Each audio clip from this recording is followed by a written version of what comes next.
Well, Phil Weiser had a packed house last night as he secured the Democratic nomination for Colorado's governor. News 5's Brett Forrest has more on Weiser's victory over Michael Bennet.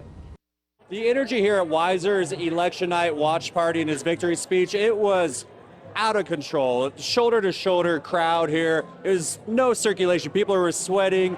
They were using their campaign signs as fans to cool down, and they didn't care. They were just excited to see that the man they supported to win this nod for the governor's mansion on the Democratic side won tonight. Now contrast that with Michael Bennett's campaign watch party. We were there right before coming over to this one, and it was admittedly more organized, more polished, and I think that's kind of a microcosm of how they ran their campaigns.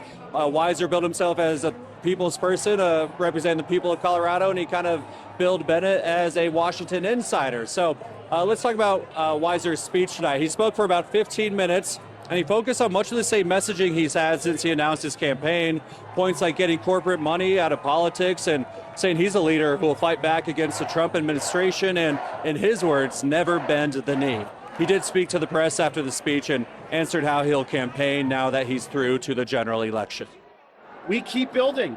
I'm not going to change. When I became Attorney General, I said, the Phil you saw on the campaign trail is the Phil you'll see as Attorney General. I said I was the people's lawyer. I will now be the people's governor. It's about showing up for people, really listening to them, and fighting to get results. That's how I'm going to govern.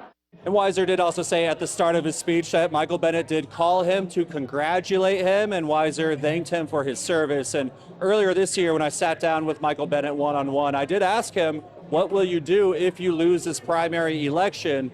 And he told me at the time he will continue to serve out his term in the Senate. I'm Brett Forrest reporting, News 5.